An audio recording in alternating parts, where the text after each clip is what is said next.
Hi, this is Carrie Brownstein. This is DJ Premier. This is Darren Aronofsky. You got the RZA right here. Rose McGowan. Radiohead. Aisha Tyler. Tribe Called Quest. Fred Armisen. Prince Paul. Javier Munoz. Seth Meyers. Frankie Cosmos. Flying Lotus. Hi, we're Chaim, and you're listening to the Talk House podcast. What's up?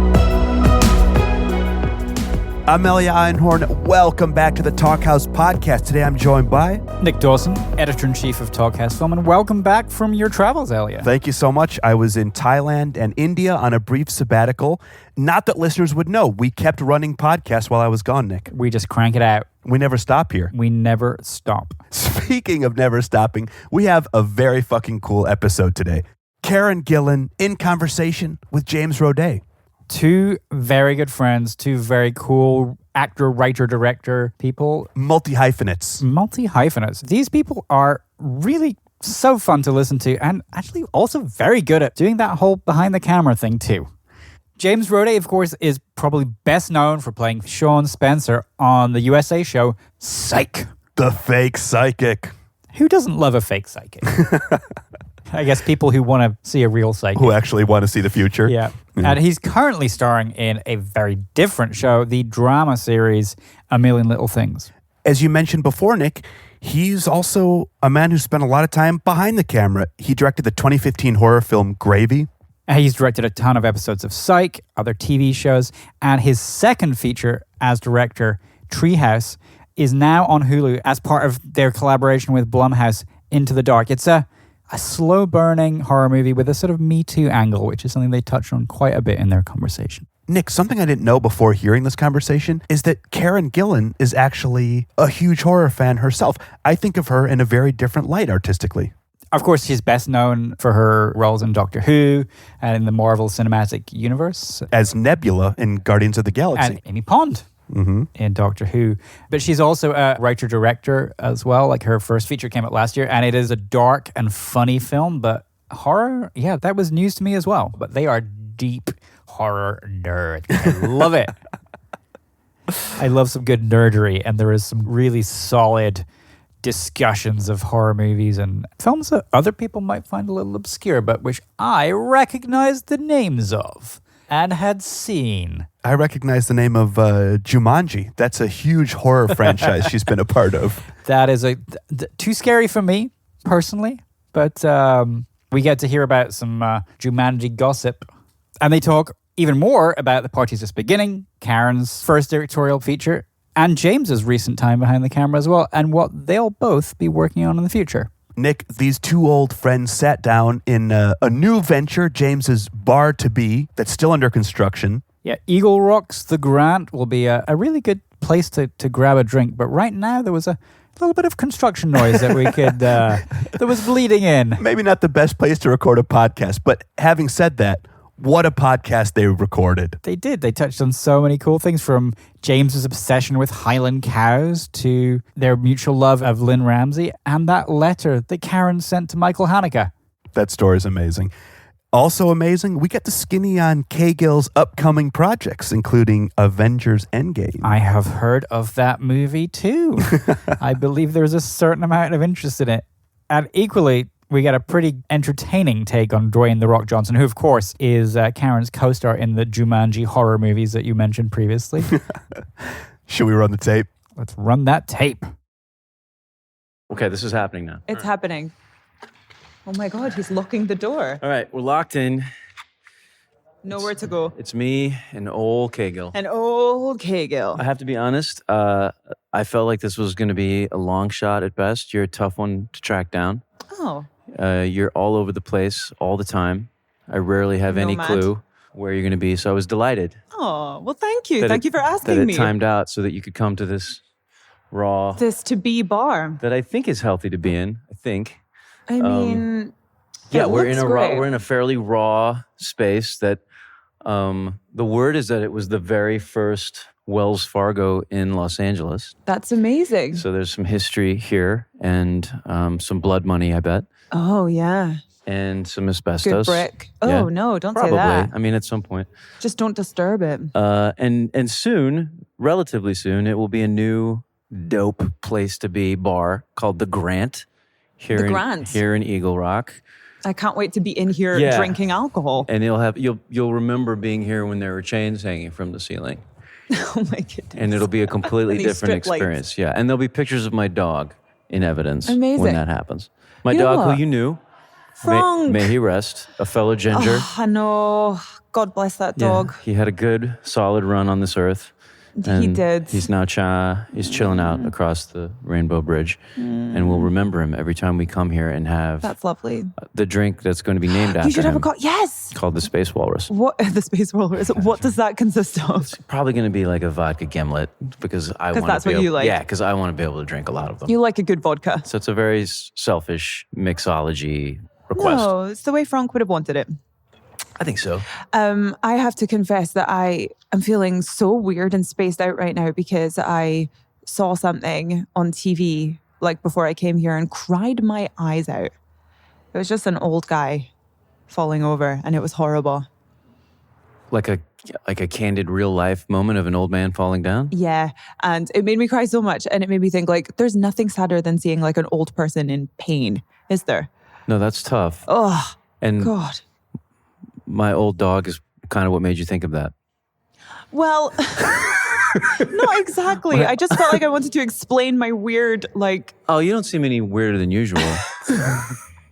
But what were you watching that granted you access to this? I wasn't watching it. I just passed the television and saw it and was like, oh, that's horrible. And you realized it was on the Old People Falling channel. Yeah, which is what I usually tune into. Yeah, and you probably didn't even know you had that channel. But there's so many channels now that there's one for everything. If that exists, that person is in trouble with me. I don't think he's a good person, and I think you should probably make sure that you don't leave that channel on anymore in your house. Yeah, get off. Because that is sad. It is. But I'm going to be okay. I feel like you'll be writing a short about it within the next two or 3 days. Do you cry often? I don't. Really? I'm borderline inhuman. What the hell, James? I don't know. And what's weird is that like I've managed to kind of piecemeal together an entire so-called career as a performer without ever really having to emote. Wait, you don't cry on screen? I very rarely have I been asked to do that until this current gig that I'm on where everybody has to cry a lot. And how do you handle that? Are you comfortable with it? What I've discovered is that I'm about 20 years behind my peers when it comes to like having a process or something to tap into to make that happen. And it's been a struggle. Like really? I feel like I can give it to you like maybe twice where like if you want to be in there you can see that something's happening. Yeah. And then I have to act everything else after that. I think that's maybe quite normal though. Do you? Because man, I've got people on this show that are just can just cry like motherfuckers? Insane. Yeah, every that's crazy. time. Crazy waterworks. I don't know what they're tapping into, but I don't have that. I don't have that. To have that amount of control over it, I definitely don't have that. I need to like truly feel it. I can't just turn it on like it's a mechanism, you know? And imagine having no feelings. That's what I'm saying. Imagine being a robot and trying to do that. And Jeez. it's tough. It's tough, Gillan. That must be. Oh, boy.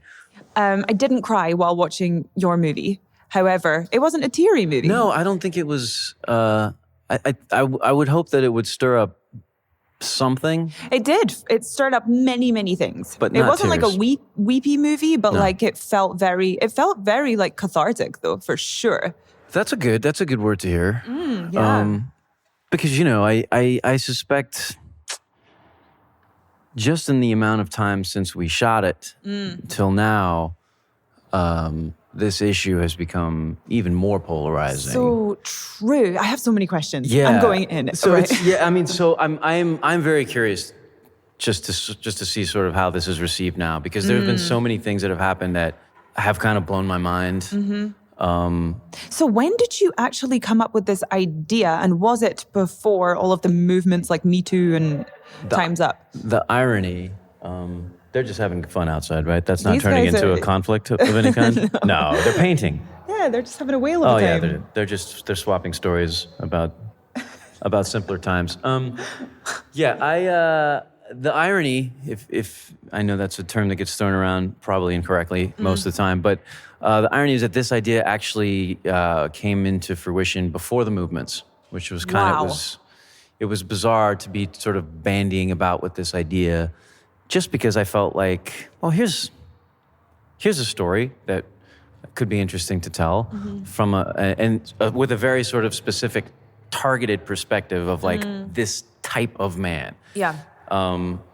So that it's not an indictment on men in general as much as it is like A very white specific man. men of privilege who have been conditioned to sort of feel like they are above the law, criticism, whatever. Not that they all are, but some certainly have lived their entire lives this way.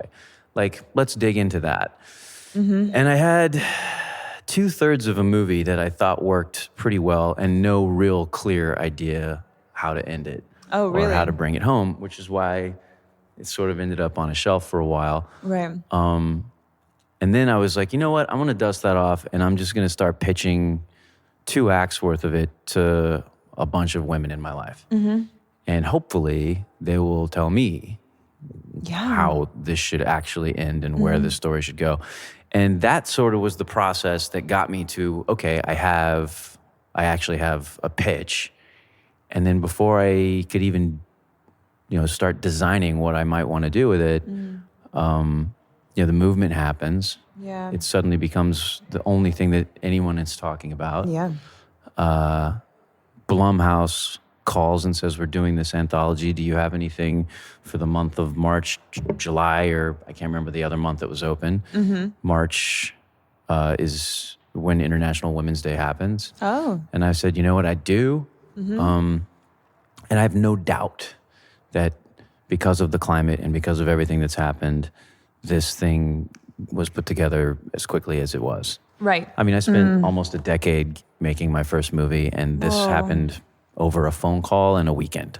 Yeah, that's so crazy. And I know it's because it's just so incredibly socially relevant. and it seems incredibly opportunistic on top of that, but at the same time, it was like, well, I'd still want to tell the story as much as I did before. Yeah.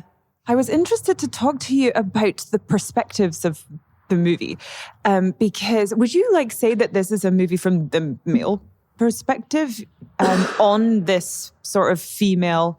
My biggest fear, honestly, is that that is how it is perceived. As a male perspective movie. It was the one thing I wanted to get out in front of because I wrote it with another guy and because I directed it. Right. I did not want it to be like, oh, we get it. It's this.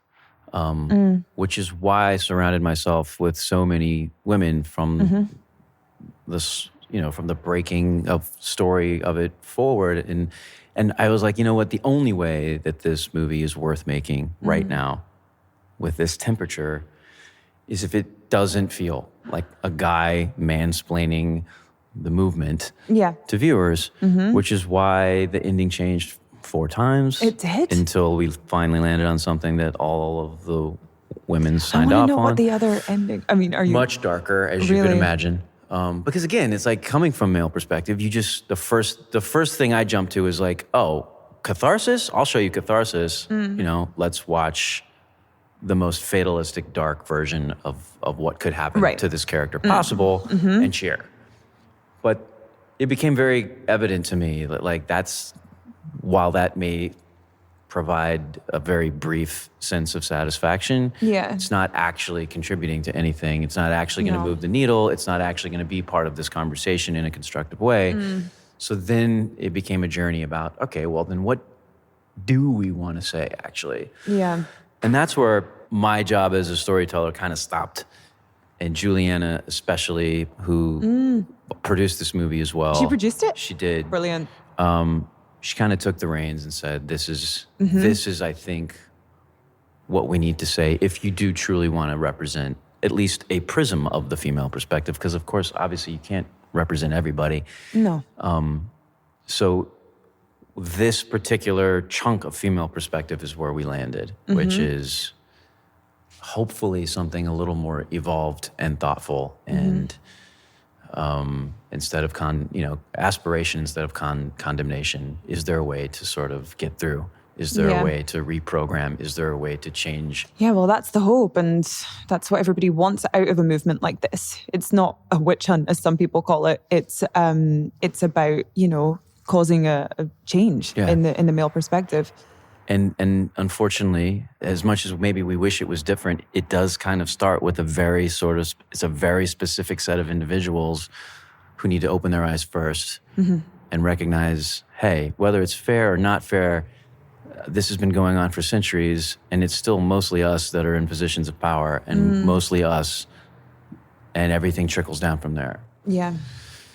I mean, for lack of a better word, the people that are woke have been woke for centuries. Right. It's the people that aren't. Yes. That have all the power that are still entrenched and have been conditioned in a way that has been normalized for so long that they're like, well, what we don't understand. We don't understand what the problem is. Yeah. It's so obvious. Did you have any hesitation about being a white male filmmaker, about telling this story? Absolutely. Really?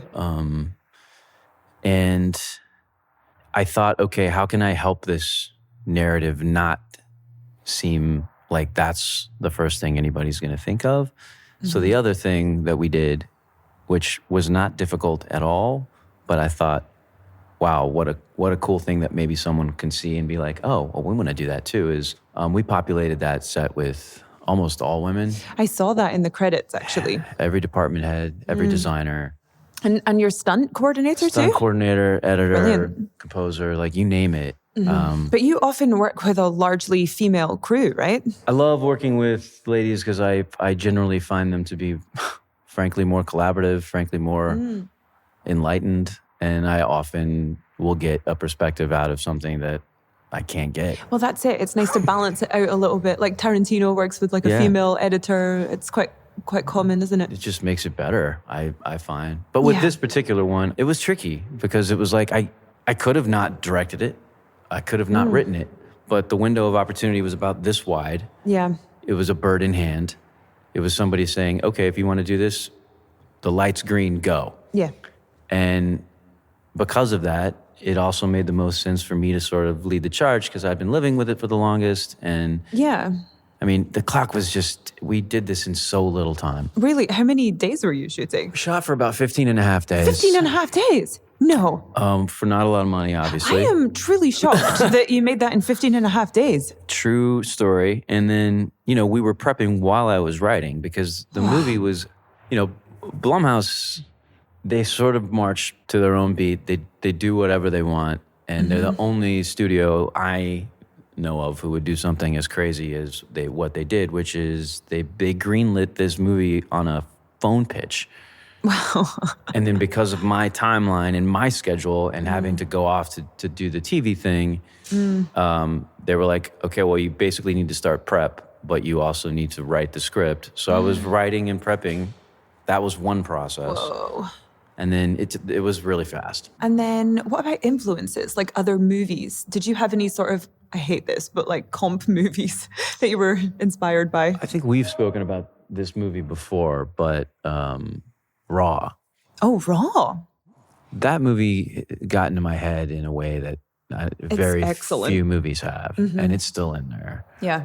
And the way it was shot, the slow burn of that story is something I love not knowing exactly where you're going for a while. I definitely got that feeling in your film, the slow burn. No, but it was great. It felt like it kind of felt maybe like a little Rosemary's Baby to like a Polanski style. Yeah. Slow build up, like, ooh, weird things are happening. All the other comps were European. Really? I went on a European horror kick like a while back where What else? it was just, there's a movie called Goodnight Mommy. Oh, yeah. That, whatever. I mean, it's sort of variations on a theme in terms of the storytelling, but the way that movie looked, I loved all of Yorgos' stuff. Oh. I just love the way he decides where to put a camera and shoot a master. Yeah. Because I can feel him going, oh, I might not need to cover this at all. Right. Because that looks cool. If you do this, and this, then we might be able to just play an like entire that? scene like that. I love that stuff. A movie called Thelma. They were all sort of lady-driven Euro art house horror. Yeah. It's a good genre. It's a pretty damn good genre. And then my other concern was just like, look, I think because of the times that we're in, if you tip your hand too early with this movie, I really think you run the risk of half of your potential audience tuning out because they think they know what's coming. And I knew what was coming because you spoke to me about the movie before I watched it. So I was trying to work out, like, would I know where this is going? the challenge And I was, truly don't think I would know. like, obviously I want you to feel like you're in a genre movie, but like, how fun would it be if you have no idea why? I wanted to walk the line of being weird and creepy, but can it still sort of live in this world? Like, because you're one of the tens of people that saw my first movie in theaters. Yeah. And that was so different. That was so unapologetically arched and like over the top. And It was very different. It was interesting to see your style evolve. Like the first movie felt way more chaotic in a great way, like absolute madness, bizarre, absurd. And this felt very poised, deliberate, slow build up. But then I think the movie reaches a point where it's sort of back into that style for a section. And I felt like I kind of owed horror audiences something for going on the ride that's as slow as it is for as long as it is.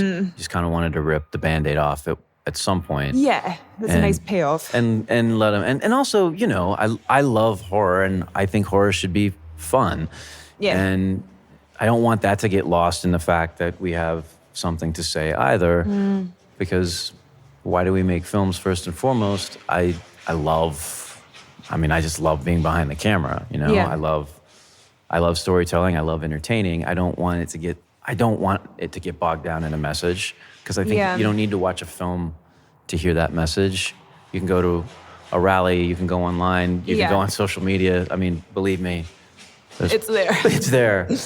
So, you know, I agree. there is still a responsibility, I think, to do what we do. Which is entertain. Yeah, and It's easy to forget that sometimes. use the platform that we have to give people an experience, and not just slap them with something that's, even if it's something that's really important to us. So I feel like the older I get, the more I'm embracing that movies are entertainment.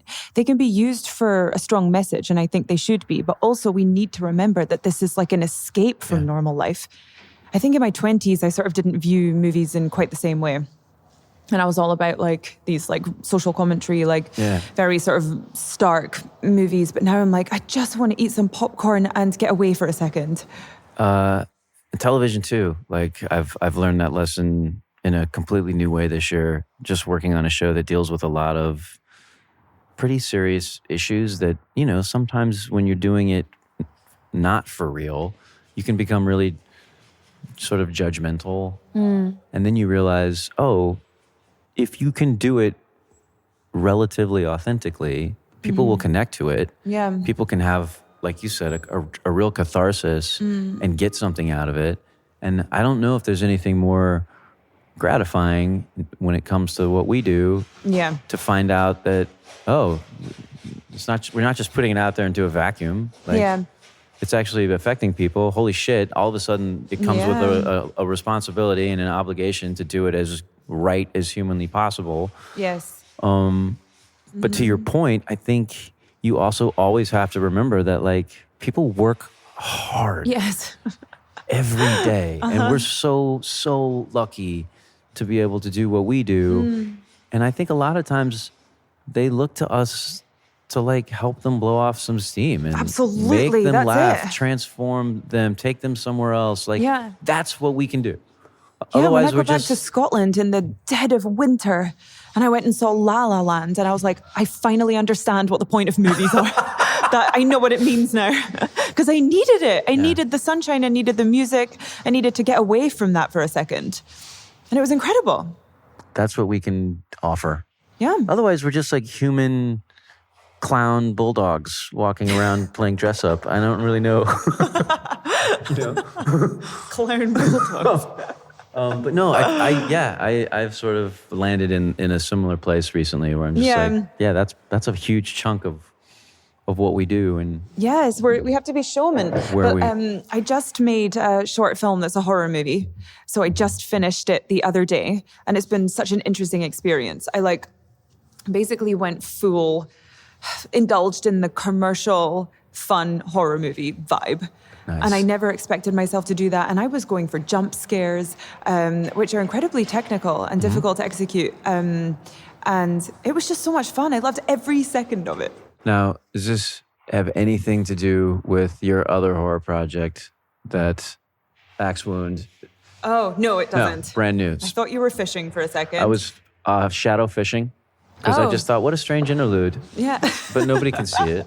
So there's zero payoff. Lost. Zero payoff. No. Not Axe Wound related. No, Right. it's something completely separate. And it was good practice for me, I think, for Axe Wound, which will be a future project of mine about an actress on the convention circuit who was in one cheesy horror movie called Axe Wound 2. And she's just, it's like a descent into madness type of movie. And there's a short that you made that's Yeah, it's called kind of Conventional, which is on YouTube if you want to check it out. Just kind of plugging myself. Kind of an origin story for how this idea Yeah. came to be. Mm-hmm. I've seen all, except for this new one, I believe I've seen all of your shorts.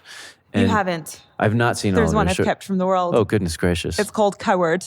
And I am being a coward about showing it to people. When did that fall into the timeline? Before Conventional. It was the Oh. first one I'd ever done. Okay. And it was, as I was talking about being in my 20s and being kind of a little more serious about the movies and like, what's the message, social commentary. It's like that in a really annoying way. Okay. And I don't think it's representative of what I can do. So I've kind of just decided to keep it for myself. Right. I think there's value in that. Yeah, I think so. We should talk a little bit about the party's just beginning. Oh, should we? I think we should, because that I had that full experience very recently, which of course was your feature Yes. directorial debut, Woo. which is out there and should be On iTunes. should be seen. Should it? I truly believe so. I was so very, very impressed. I mean, not because I didn't. I mean, I had read the script, so I knew, and I've seen you do very impressive things with a camera. So Oh, thanks. I wasn't surprised in the sense that you pulled it off. I think it was just the visceral experience that I had watching something that is so you, and I know you, and still being able to somehow separate myself enough to have the same experience I think I would have had if it was someone that I'd never met making this movie. well, And I that's think that good. is the ultimate testament to what you pulled off, is that to have someone who knows you pretty well watch the movie and in no way, shape, or form be affected by, oh, that's you up there, or that's you I know directing it, or you putting together, editing it and putting, like, it's so you. I mean, it does feel very, it does feel very, to me, it felt like, That's interesting. it felt very Cahill, and it felt very Scottish, and it It's felt very Scottish. specific That's to, like the tone is Scottish, I would say. and to a very specific experience that I Yeah. had heard you sort of allude to that goes on there. So I was, and that all felt very authentic to someone who didn't come from there. Oh, good. And super specific. Yeah, it's the tone is, it's a very serious subject matter. It's about suicide and the aftermath and a person that's left behind dealing with that. However, the tone hopefully is very funny too, because that's how a Scottish person handles adversity. Is you just find the humor in it and you find the absurdity and you laugh. It was very lifelike, moment to moment, very much so, but also heartbreaking, and the depths of which you wonder, like, does someone like this ever find their way out of this hole? Like, if nothing is going to change around them, how do they create that change for themselves? Yeah, And that's the key. And you isn't don't it? tie it up and put a bow on it either. It's just No, it's very interesting. real. People have like many different interpretations of the ending. Maybe I should talk about the ending because that's a spoiler. Don't Okay. make people watch it. Okay, watch it. Yeah, And then tell me your interpretations on Twitter. exactly. Do it. Now, if we're on Scotland, I think we need to pivot strong and hard towards To Lynn Ramsey? No, Oh. we can was go ready. we can go to Lynn Ramsey, but briefly, I need to talk about my obsession with the Highland cow. And I Yes, need please talk about and I that. need you to kind of take the baton and just look. I think everybody should go onto the interwebs who's listening to this and Google Highland cow so that they Yes, have a do point of yourself a reference to what favor. I'm talking about. I have created a borderline mythical creature that plays by its own rules and is unlike any other mammal on the planet, but I've also never met one. You've never met a I've Highland never cow? been able to touch one. I don't know, like demeanor wise, I don't know what we're talking. I don't know what purpose they serve in Scottish culture. I don't know if they can be milked. I don't know where they're living. Will you please tell me? All good questions. I don't know if they can be milked. I would love to drink the milk of a Highland cow. I would love to see the face of a Highland cow while it's being milked.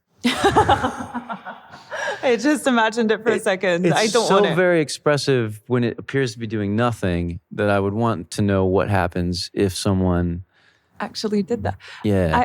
They look to me like a cow has mated with a Viking. Yeah. And that's the product. And played around with like some 80s new wave hair. Yes. Yeah. And they're full ginger. Full ginger, all of them. Because they also, anything big and gingery also reminds me of Frank, my dog, who was a ginger mastiff. So I immediately have an affinity for anything large and red. Yeah, they look like they could have been related. They could have potentially been related. But like, tell me, so you go to the Highlands. Yep. Are they just strewn about freely? Oh, yeah. Just chilling? Chilling in the fields, eating grass. You see them everywhere. They moo like any other cow would moo. Is it industry? Like, or do they just, they're just indigenous to the Highlands and that's what they do their thing? They're just indigenous cows. And I think they serve the same sort of, I mean, we have the same use for them as other people have with other cows. So you do eat the Highland cows? I think so. Yeah. I want to check that because I don't know for sure. I just assumed that all cows were like that until I left the Highlands. Right. It seems like you're playing with fire. Oh, what do you mean? By slaughtering and eating a Highland cow. I know, seems like that's the what's kind of gonna thing that happen? could come back and get you. Yeah. I think. Because, they're I feel like they're one magical. would have been good in your movie, actually, like the head of a Highland cow. I think there's some sorcery there, is all I'm saying. I think you might be right. You and your people... Be careful. I would proceed with caution. All right. Thank you for this warning and heads up. And as far as we know, there's no difference between a male and a female. They all just kind of look like that. I don't know. Like maybe there's like an extra horn. A horn. Who knows? Signifies Seems gender. like there would be. It's a majestic, special beast. It really is. I think you have potentially taken for granted because of where you grew up. I'm sorry. Yeah. I feel really bad about this. I want you to turn it around because you have time. Okay, there's still time. I'm sorry. I digressed. No, that was much better than listening to me rabbit on. We bonded over Lynn Ramsey. Yes. Like when we became friends. Ratcatcher. Yeah. One of my favorite movies ever. So good. And I remember Beautiful. at one point, you like boldly, because why the hell not, like wrote a letter or an email or something. Didn't you reach out to her at one point? No, and I wrote to Michael Haneke. Oh, that's right. But I think I probably just told you should write to Lynn Ramsey. yeah, I feel like 'Cause you guys you've should- said a few times, you guys need to meet. You guys need to be in each Yeah, other's you need orbit. to work with each other, Yeah. and I would love that more than anything. Yeah, well, What is she making at the moment? So she just made You Were Never Really Here. Right? Did you see it? I did. It was sort of like So a good. fever dream that Great. I should watch again. Yeah. Joaquin. Which of her movies is your favorite? Ratcatcher? Ratcatcher is still, just because up until that point in my life, I'd never seen anything Yeah. like it. The sequence with the mouse and the balloon, I was It's just brilliant. like, I've never seen anything like this. I've That never was felt like what this. La La Land was to me. In the middle of that movie was a little break where you go to space because it's so bleak for the rest of the time. Yeah. So I'm still partial to Ratcatcher, but there has been at least one sequence in every film she's made that has kind of blown my britches off. Yeah, the sequence I loved in You Were Never Really Here was the CCTV. What do you call that in America? Security camera. Yeah. That footage played to music, all rhythmically. It was brilliant. And also just the third act is almost like plays like an aria. Like when he goes in there to get her, I think there's almost no dialogue for about 20 minutes of that movie. And again, I was just like, I haven't quite seen anything done like this before. She's extraordinary. I wish So maybe I will write her a letter. I think you should. I think you should. Maybe I'll send her this. I think you guys could conquer the world together.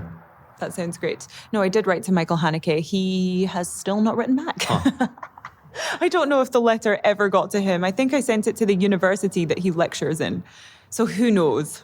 You imagine he comes into his office during office hours and he looks over and on the windowsill is just this stack of unopened mail. And he's like, you know what? I let it get too big. I've just got to get through it. I don't know where to start now.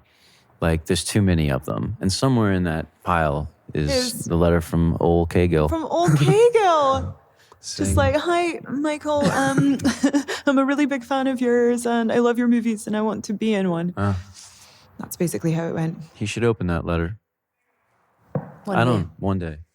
He needs to do it relatively soon. What do you mean by that? I mean, he's getting up there, isn't he? I just got so offended. No, I'm talking about for his sake. What do you mean? How are you done being blue? Are you going back and forth being blue right now? That's a spoiler. No, it's not. Everybody knows. No, they don't. That they're still making those gigantic films. Listen, okay, maybe I will still be blue. Okay. But Avengers Endgame comes out in April on the 26th. Is that bullshit, or is it the end game? Are they telling us it's the end game and then there's going to be 7 more? I will say that there will be endings. Okay. And nobody is safe. Okay. Well, that's a nice sort of teaser for the gazillion fans of that franchise. Mm-hmm. It's going to be so good. Brace yourselves, Avengers fans. Mm-hmm. Will you be watching? I might watch the end game. Really? Yeah. Did you see the last one? No. It's kind of like I watched just the series finale of Mad Men. Okay. And felt pretty satisfied. You got what you needed. I kind of did. I was like, oh, I can sort of see where all these dots connected and where everybody landed. And I was like, great. What a great way to watch a series. Just the last episode. To just watch all of the loose ends being tied up. And then you kind of get a sense of like, oh, well, if they landed here, they probably started somewhere more like here. Right. You can backtrack from there. Yeah. I like that technique. So that is exactly what I'm going to apply to the Avengers. Okay. And I'm stoked about it. Let me know how you get on with that. I will. What is your exercise regime of choice these days? My exercise regime? I'm curious. You mean like working out? Yeah. It's a lot at the moment. Now, is that because of a movie that you're about to start? Yeah, I'm about to start the next Jumanji movie. So tell me what your workouts will consist of right now.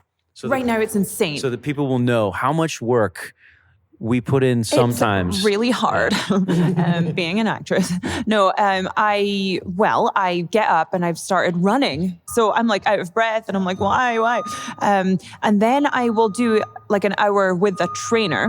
Okay. And that's all heavy lifting. Okay. Because we're talking you big want to guns. put on some mass for this movie. Yeah, I want muscle. I'm an assassin, a killer of men. Right. And you at least have to be as big as you were the first time around. Yeah. Right. If not bigger. I would like to be a little bigger. Okay. I mean, I'm next to The Rock, You are. You're next to a man who has a lot the biggest. of meat.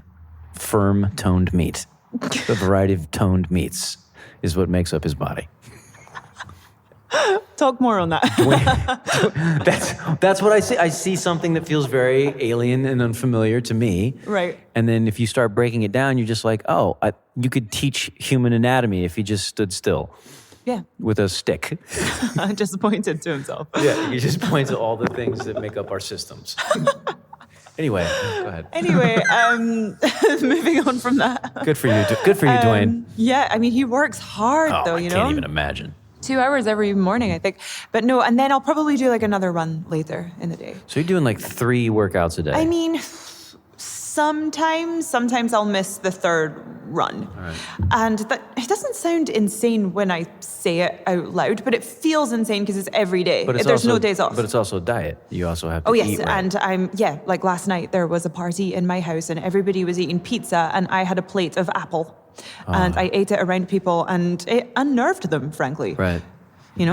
That's my life. Yeah, that's where what we do becomes semi-obnoxious sometimes. Yeah, but then I'm that girl talking about healthy eating and eating an apple while doing it. But then when you see the payoff, I think it's it's pretty impressive. Worth it. Yeah. I mean, you get to not watch the movie and cringe at yourself, which is all I want, really. Which is what I do every time I watch myself do anything. Yeah. Do you? I can't watch myself. You don't watch yourself? I don't. I can't. You know what I did?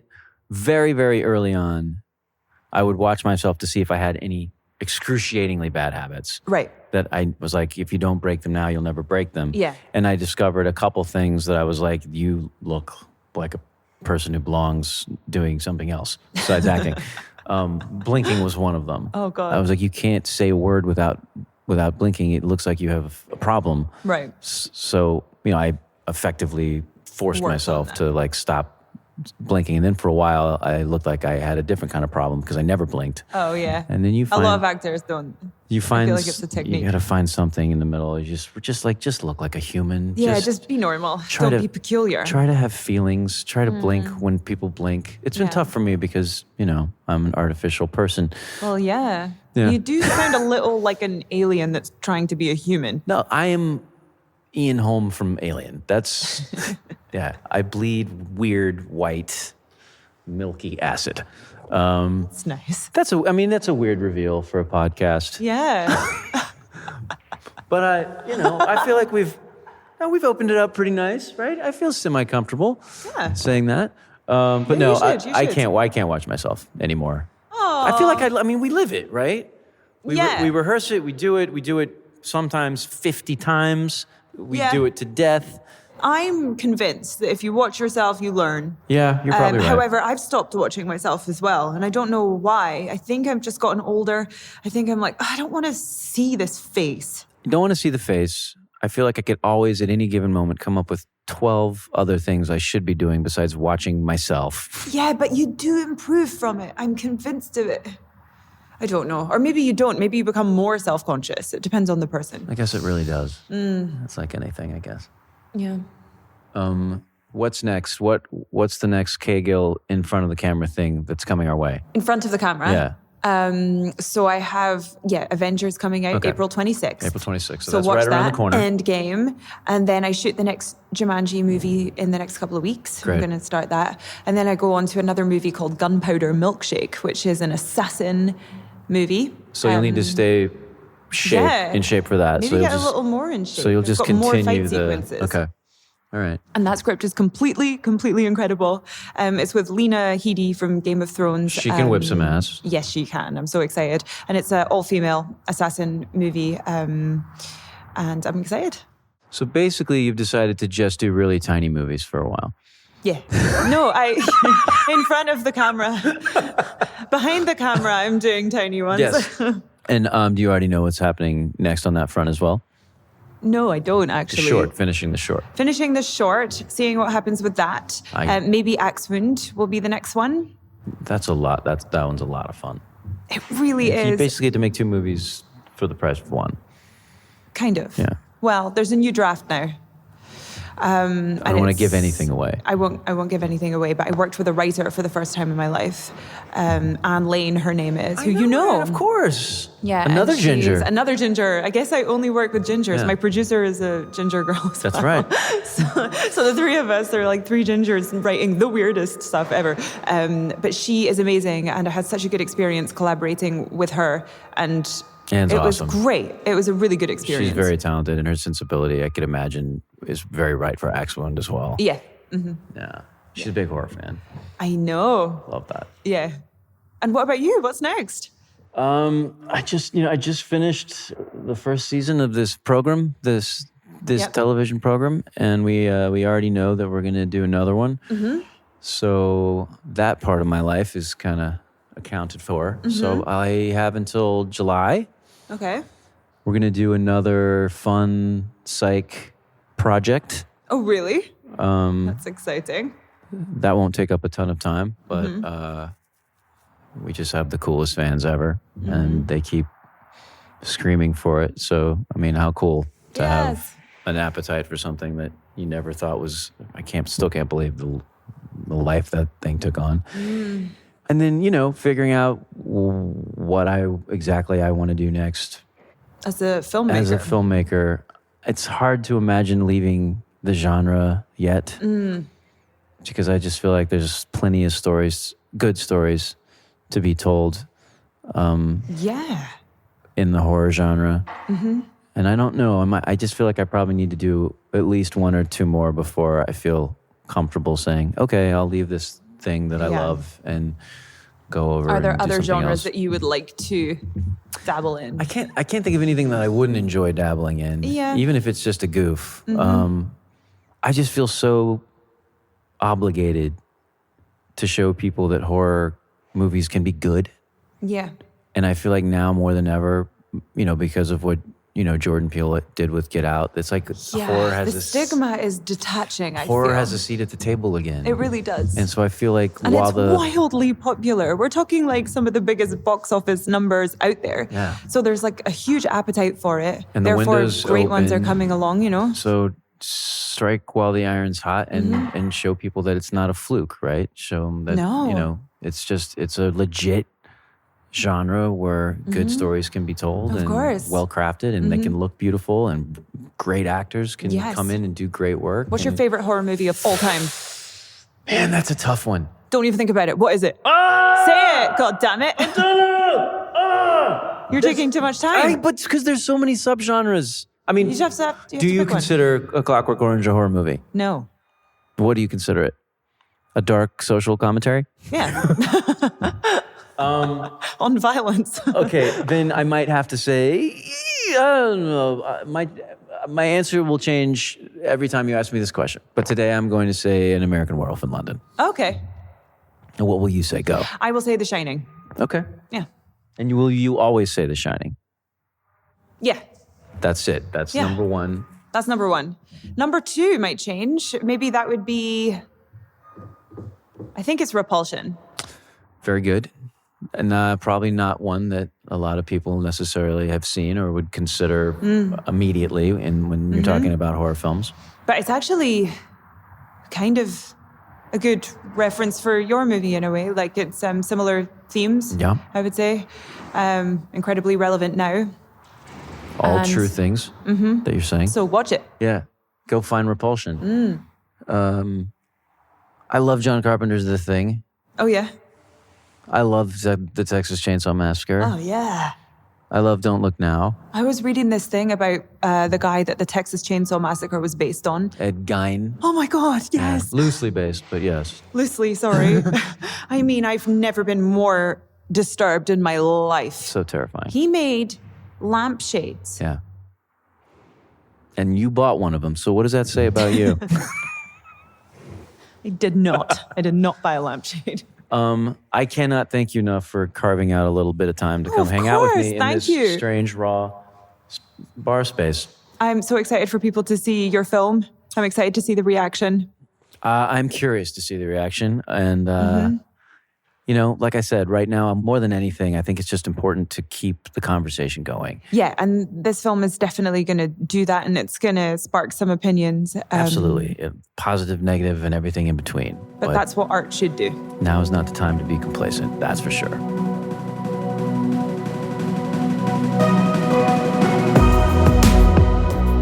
Well said, James Roday. Well said. James, Karen, thank you so much for joining us here on the show. Just as a Scot who has access to Google, I think it's important for me to let the world know that you can indeed milk a Highland cow. And that's one to grow on with Nick Dawson. Nick, staying in Scotland, a name that came up during this conversation is Lynn Ramsey. Indeed. And we, of course, recorded a podcast with her last year, her in conversation with Eliza Hittman. And while we are plugging related episodes of the podcast, of course, go check out Stephanie Beatriz in conversation with Javier Munoz. Stephanie Beatriz is a co-star in James's movie. Treehouse. You can catch the Talkhouse podcast anywhere fine podcasts are served. And now, because they're serving fine podcasts here as well, Spotify. Or Scottify, as we call it. Oh, go milk a cow. I might just do that. Today's episode is recorded by Ali Niku At a construction site in Los Angeles. It was co-produced by Mark Yoshizumi.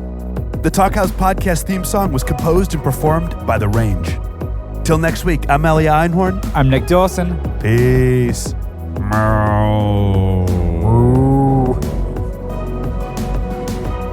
Hey, I'm James Roday, and you are listening to the Talkhouse podcast. Hello. Hello. This is old Karen Gillan, and what are we doing? Oh, yes, you're listening to the Talkhouse podcast. Podcast, right? That was just garbage. It was hot garbage. Everybody does the same impression of me. I'm starting to think that they're right. Fuck's sake.